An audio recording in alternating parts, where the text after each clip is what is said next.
This is Anjani Muhammad Rashid. Today we are going to discuss very important thing. That thing is differentiation. Yes, of course. इस video में मैं आपको बताऊंगा कि कौन कौन से important formulas या rules हैं डेरिवेटिव के, जिनको आप याद करके सेकंड चैप्टर सेकंड ईयर का कुछ ही सेकंड्स या मिनट्स में किसी भी प्रॉब्लम का सोल्यूशन निकाल सकते हैं। तो हम टाइम वेस्ट नहीं करते, चलिए व्हाइट बोर्ड की तरफ।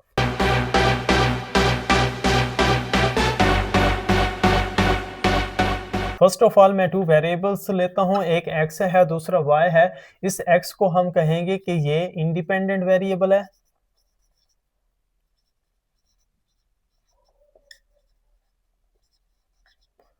और इस y को कहेंगे कि ये डिपेंडेंट वेरिएबल है।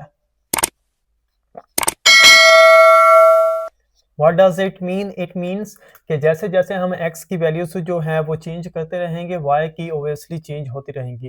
तो इसके बाद हम देखते हैं कि हम डेरिवेटिव को dy ओवर dx क्यों लिखते हैं। ये अक्सर लोगों को पता नहीं होता कि इसका क्या मतलब है। इस d का मतलब होता है चेंज इन, किस में हो रहा है, y में, और इस बार का मतलब होता है विद रिस्पेक्ट टू, और इस d का मतलब भी होता है चेंज इन, किसके लिहाज से, x के लिहाज से। तो इसका मतलब ये हुआ कि हम x के लिहाज से y में चेंजिंग कर रहे हैं। तो इसके बाद हम देखते हैं कि फर्स्ट जो इसका रूल है वो d ओवर dx, कोई भी कांस्टेंट का अगर हम लें तो आंसर आता है हमारे पास 0। इसके बाद d ओवर dx, जिसके लिहाज से हम डेरिवेटिव ले रहे हैं, अगर सेम वही वेरिएबल हो तो इसका आंसर आएगा हमारे पास 1। अगर d ओवर dx कोई भी कोफिशिएंट इसके साथ हो वेरिएबल के साथ, तो डेरिवेटिव इसके ऊपर अप्लाई नहीं होता, तो d ओवर dx और वेरिएबल का डेरिवेटिव आएगा। फोर्थ पे हम देखते हैं पावर रूल, वेरी इंपॉर्टेंट है। d ओवर dx, x की पावर है n, तो पावर पहले आ जाएगी और पावर में एक की कमी, और डेरिवेटिव उसका जिसकी पावर थी तो वो x है। इसके बाद फिफ्थ पे देखें, d over dx, x plus y है, दो वेरिएबल्स हैं हमारे पास, तो डेरिवेटिव पहले का जो x है प्लस डेरिवेटिव सेकंड का आएगा। इसके बाद सिक्स पार्ट पे देखें तो d over dx, x minus y है, तो ये भी d over dx minus d over dx और ये y का आएगा। इसके बाद ये वाला इंपॉर्टेंट है, इसको हम कहते हैं प्रोडक्ट रूल। तो d over dx into y, तो ये होता है पहला वैसे आ जाएगा डेरिवेटिव दूसरे का, प्लस दूसरा वैसे आ जाएगा डेरिवेटिव हो जाएगा पहले का। इसके बाद एट्थ पे है d ओवर dx, इसको हम कोशेंट रूल कहते हैं कि x डिवाइडेड बाय y है, तो ये कैसे लेंगे, देखें नीचे वाला ऊपर वैसे आ जाएगा डेरिवेटिव ऊपर वाले का, माइनस ऊपर वाला वैसे डेरिवेटिव नीचे वाले का आ जाएगा, और नीचे वाले का स्क्वायर आ जाएगा। इसके बाद हम देखते हैं कि एक्सपोनेंशियल फंक्शन का कैसे लेते हैं।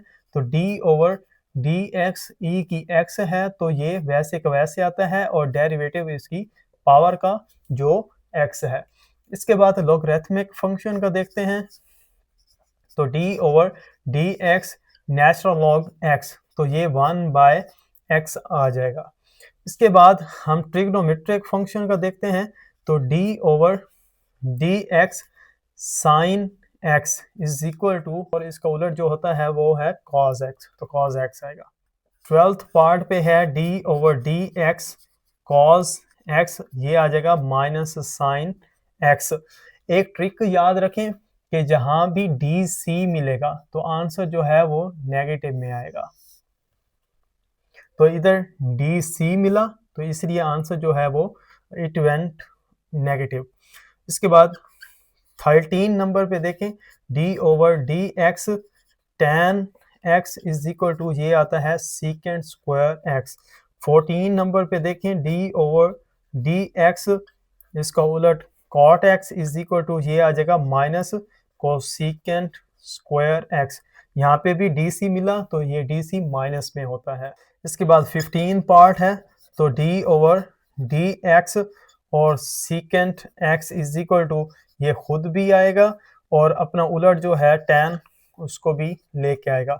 उसके बाद 16 पार्ट है, d ओवर dx, और ये हमारे पास कोसिकेंट x है माइनस कोसिकेंट खुद भी आएगा और अपना उलट कॉट एक्स भी लेके आ जाएगा। इसके बाद हम इन्वर्स ट्रिग्नोमेट्रिक फंक्शन देखते हैं। तो 17 पार्ट है, तो D over D X sine inverse x ऐसे हो तो ये हमारे पास आएगा 1 ओवर ए स्क्वायर माइनस एक्स स्क्वायर। ये ए स्क्वायर की जगह आप 1 भी लिखते हैं। इसके बाद 18 है D over D X cos inverse x, just only यहाँ पे आपने माइनस लगाना है, बाकी सेम है।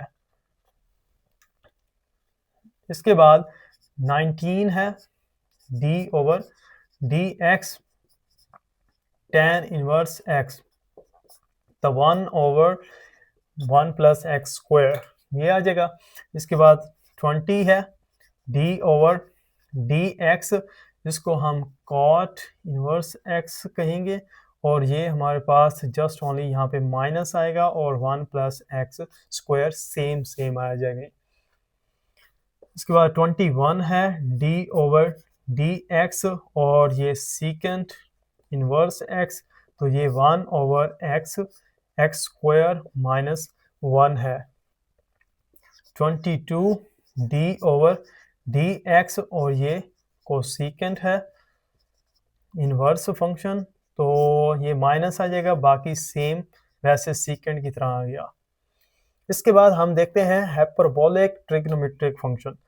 तो 23 है D over D X sine H X, तो ये आ जाएगा कॉस एच एक्स। 24 पे डी ओवर डी एक्स और ये कॉस एच एक्स है, तो ये साइन एच एक्स आएगा। लेकिन मैंने तो बताया था जहाँ पे डी सी मिलेगा वहाँ पे नेगेटिव आएगा, यहाँ पे तो यहाँ तो पॉजिटिव आया। ये फर्दर जो एक्सप्लेनेशन इसकी है मैं आगे बताऊंगा आपको। इसके बाद है 25, तो D over D x ten H X, तो ये आ जाएगा सीकेंट एच स्क्वायर एक्स। इसके बाद 26 पार्ट है D over D x cot h x is equal to ये minus cosecant h square x है।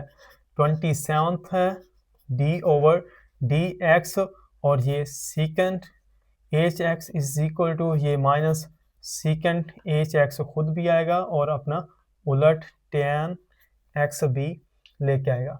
इसके बाद 28 है डी ओवर डी एक्स और ये cosecant H x is equal to ये भी माइनस में आएगा, खुद भी आएगा और अपना उलट कॉट एच एक्स भी लेके आएगा। लेकिन मैंने बताया था जहाँ पे डी सी मिलेगा आंसर नेगेटिव हो जाएगा, लेकिन यहाँ पे जो है वो पॉजिटिव आया है।